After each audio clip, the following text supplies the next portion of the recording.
Welcome to Guerrilla Radio. Well, last month, a curious arrest came and went in Port-au-Prince, Haiti.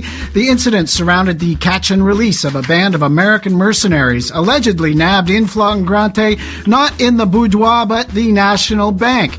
In what sounds like a Matt Sennett two-reeler, this Keystone operation would be slapstick, but for the deadly serious political situation in Haiti now, and its long history of foreign-engineered disaster. Kim Ives is a contributing editor at Haiti Liberté, a weekly newspaper published in French, Creole, and English, and veteran reporter, editor, and photographer for Haiti Progress. He's a past host of the WBAI radio Haitian news program Land Call, and documentary filmmaker whose projects include Bitter Cane, Haïtien Leve Canpe, and The Coup Continues, among other credits. Kim, too, is a founding member of the International Support Haiti Network and has led numerous delegations to Haiti since 1986 to investigate human rights violations, union struggles, peasant land conflicts, and state enterprise privatization campaigns. His recent article, American Mercenaries Arrested in Haiti, were part of a half-baked scheme to move $80 million on behalf of embattled president, published with The Intercept, broke the story of the hapless gang who couldn't loot straight. Kim Ives in the first half. And can any war be called just? It's a concept not questioned enough, with most people assuming wars of self-defense are clearly defensible. David Swanson is an author, activist, tireless promoter of pro-peace networks and websites, and co-founder of World Beyond War, an organization making the case for the abolition at last of that ultimate expression of human destructiveness. David Swanson refuting the just war doctrine in the second half. And Victoria-based activist and longtime Guerrilla Radio contributor Janine Bancroft will be here at the bottom of the hour with the Left Coast Events Bulletin, bringing us up to speed with some of what's good going on in and around our town in the coming week. But first, Kim Ives and a half-baked Haitian heist hitting the fan. Stick around.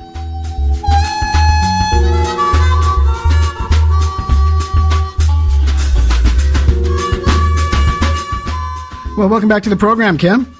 Thank you very much, Chris. Glad to be here. Well, it's my pleasure to have you, of course. Now, Kim, it's tempting to regard, as I was in the intro there, this clownish operation as low comedy, but what does it tell us about the state of things in Haiti right now? Well, it's a very turbulent, critical, chaotic situation, and I think to some extent the timing of their visit may be because of that. Essentially, this government which has come in is the second PHTK government. PHTK stands for Haitian Bald-Headed Party. They've held power basically since 2011 when they were shoehorned into power through the assistance of then Secretary of State Hillary Clinton. The first president was a guy called Michel Martelly, and the second was the current president, Jovenel Moïse. And the hallmark of both of their administrations has been corruption, terrible corruption.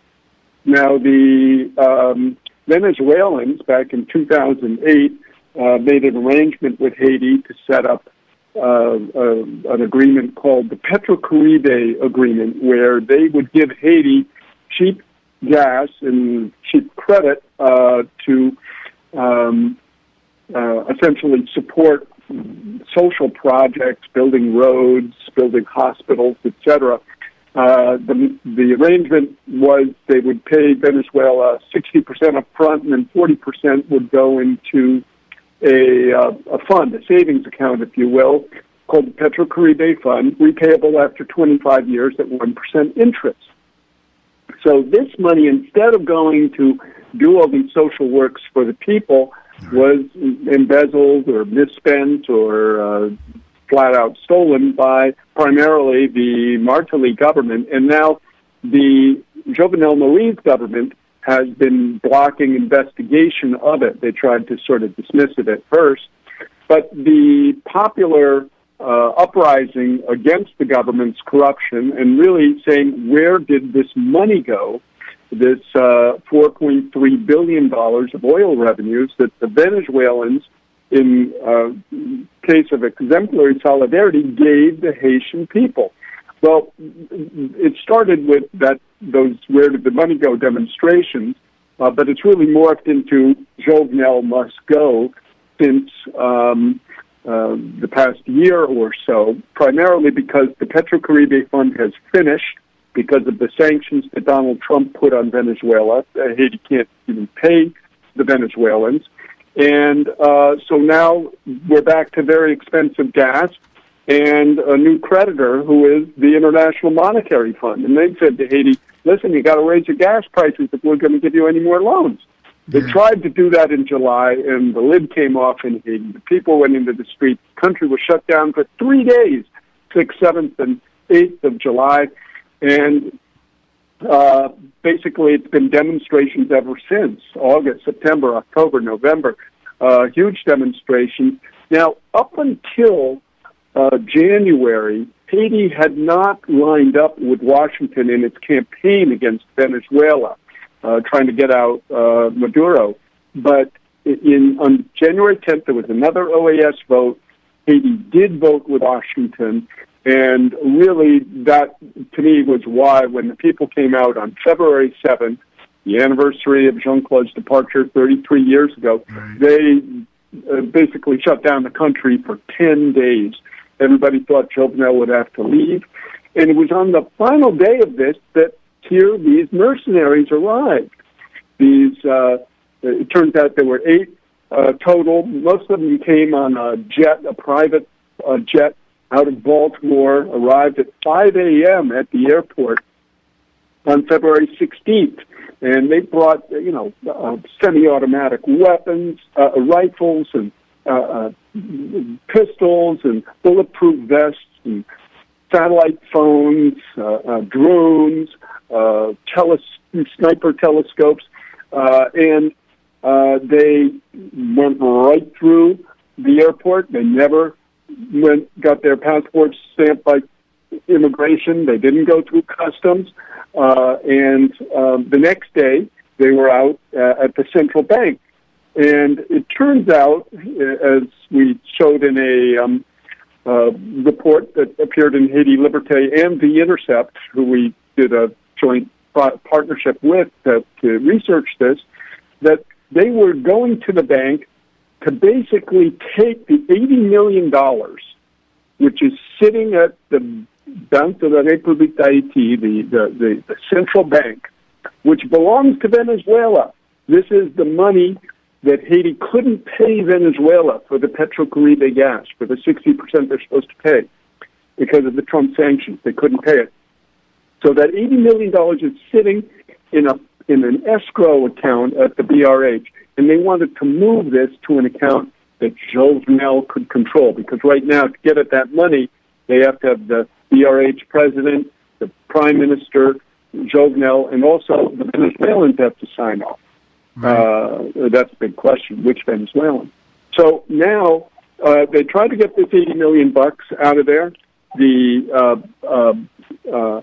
police happened to notice their cars on the street, and maybe they were alerted by the security at the bank too, and their cars had no license plates on them. And so they stopped them, and there's a 2-hour standoff, and they end up being arrested. U.S. comes in, says, let these guys go.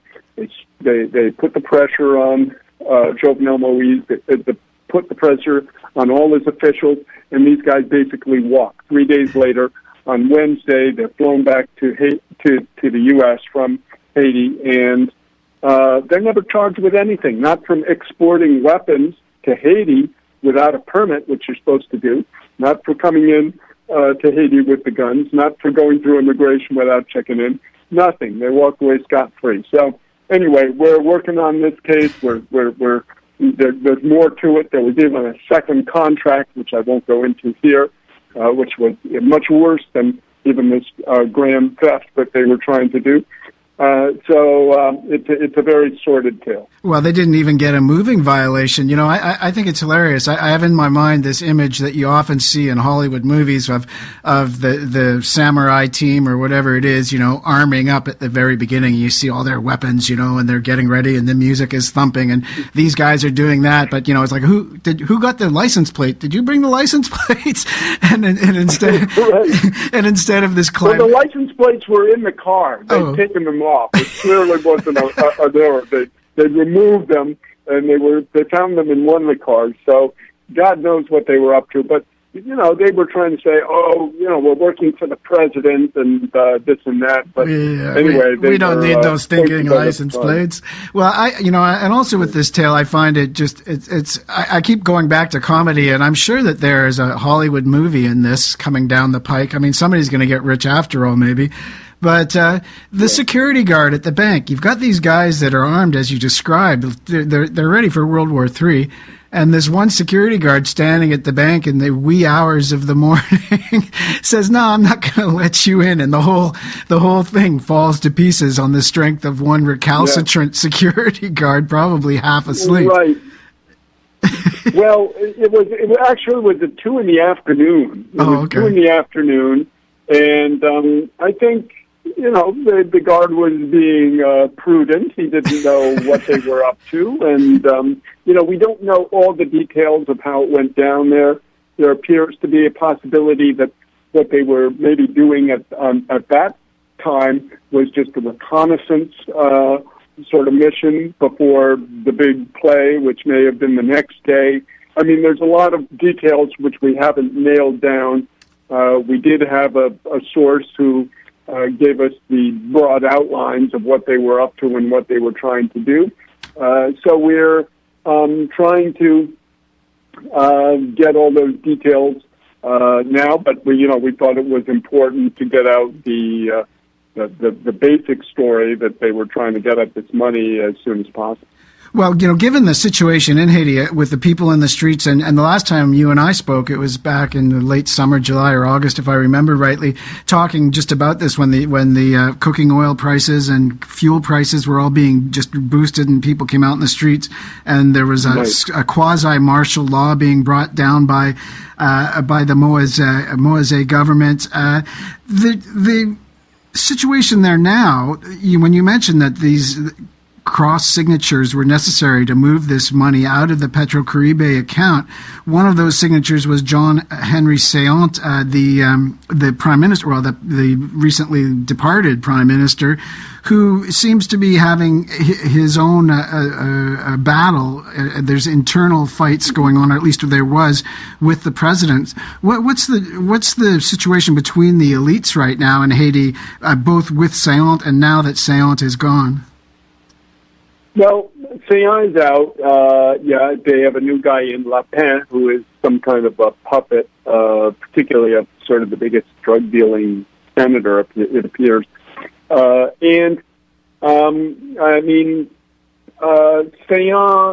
was not somebody who was very beloved, shall we say, by the Haitian masses. So this was sort of an inter-ruling group struggle for power. Saillant would have become president if Jovenel had stepped down, so that was sort of his principal motivation. I don't think he was particularly principled or anything like that, but there was a sector of the opposition that was working with him. Tomorrow, on the 29th, there's supposed to be another big demonstration. Haitians usually choose anniversaries, and March 29th is the anniversary of the 1987 Constitution. So a lot of people would be out marching for that, even though there's some dissension within the opposition right now about that march. But I think the masses will turn out in pretty big numbers. So this mobilization is not going away because the situation is very impossible, really, for people to survive with the gas prices going up, with inflation just run away, with there no employment. So this means the struggles within those ruling groups between the president and I don't know what prime minister he's going to come up with now. The guy who's in there, Le Pen, is just temporary. So I think probably they'll try to get somebody with a slight oppositional color, a little bit like Saillant had. But at the end of the day, the people aren't going to be satisfied with anything but Jovenel Moïse stepping down. Well, if you've just tuned in, you're listening to Guerrilla Radio. I'm speaking today with Kim Ives. Kim is a contributing editor at Haiti Liberté, a weekly newspaper published in French, Creole, and English. He's also a veteran reporter, editor, and photographer for Haiti Progress. His recent article, American Mercenaries Arrested in Haiti Were Part of a Half-Baked Scheme to Move $80 million on Behalf of Embattled President, is published in cooperation with The Intercept. That's a pretty big landing there of it, all of its own. How did that affiliation come about, Kim? Well, it's an interesting story because I wrote a piece a couple of weeks ago, which got picked up by a lot of the international press, about the correlation between the Haitian Revolution, which was underway, and the Venezuelan situation, and how so much of what's happening in Haiti, as I described just moments ago, has to do with this Petro-Caribe fund and its pilfering, and now it's disappearing. So I did a podcast with Jeremy Scahill, who's one of the Intercept's founders, along with Glenn Greenwald. And we were talking about it. I said, man, Jeremy, we got this situation with these mercenaries. We should get Haiti Liberté together with the Intercept. The next day he called me back and he goes, man, Kim, you won't believe this.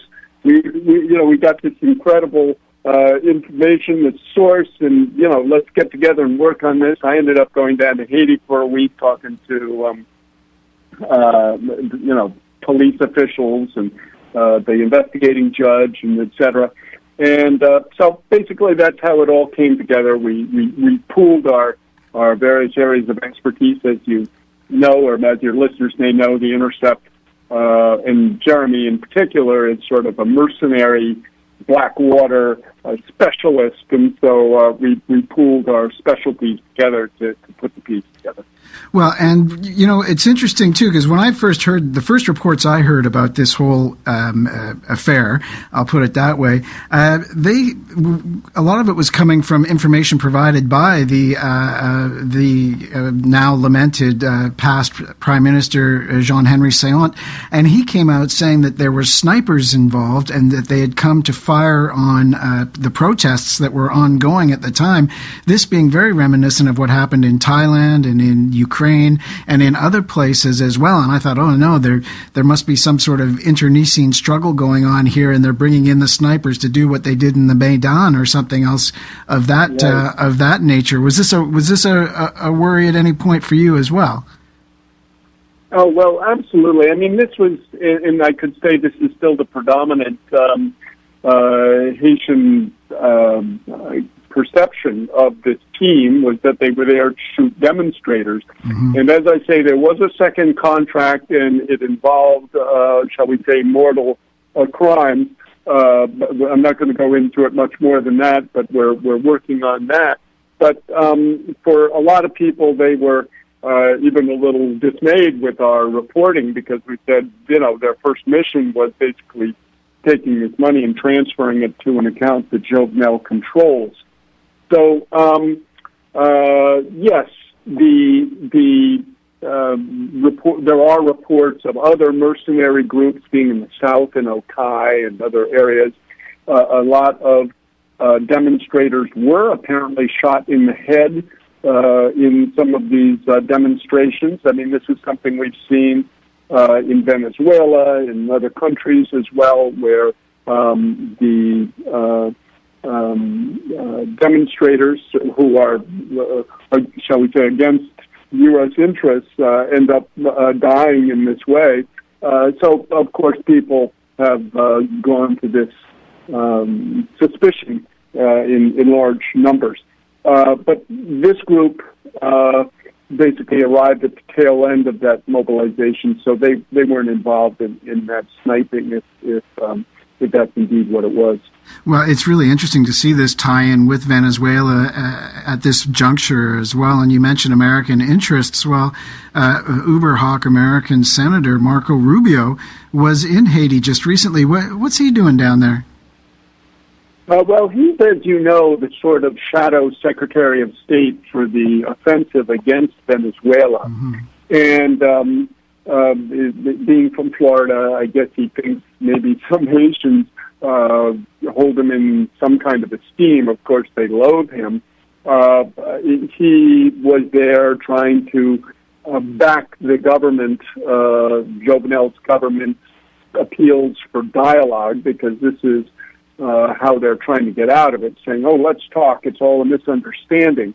But he didn't do anything really. But it just exacerbated the situation, if anything.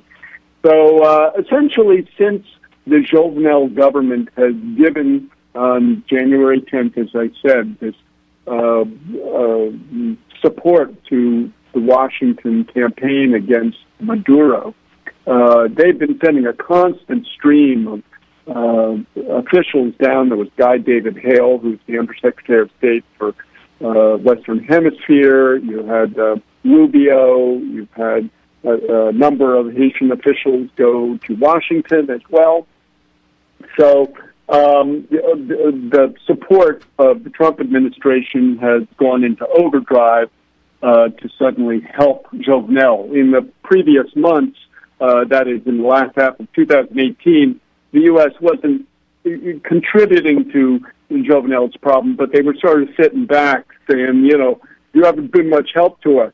But ever since Jovenel towed the line, as it were, in January, they've been giving him what support they can. But to me, it's kind of, in the ends up being gasoline on a fire, because the Haitian people see that, and they're fundamentally anti-imperialist, and they're getting madder because of it. Well, in the last minute or so that we've got, Kim, what's the future then for the current president? The elections are due soon, and the people are in the street ready to run him out of the country on a rail. Does he have a future there?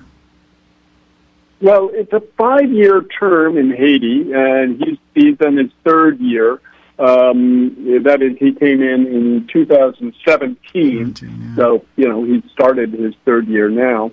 But is he going to make all 5? I'm very doubtful. I think these violent demonstrations are going to, and when I say violent, I'm talking about repressive violence primarily, with the police and snipers and what all, making the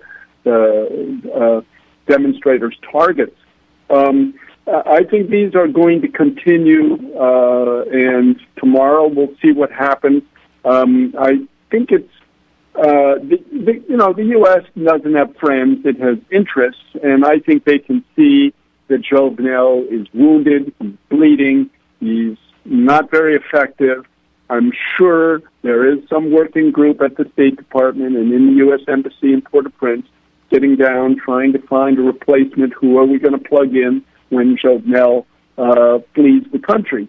So this is the big struggle right now, especially in the Haitian progressive left forces, to really find some kind of alternative, some organization, some coherent opposition force to really try to counter this move that the empire will be doing shortly. Well, and finally, Kim, you said you're going to follow up with another piece. Is that in association with The Intercept as well? Yes, yeah. We're both Haiti Liberté and The Intercept. We're very happy with our collaboration. Matthew Cole, my co-author on this, fantastic national security reporter. We're both working on it with actually an even broader swath of collaborators. So hopefully we'll get more information on this dossier out soon.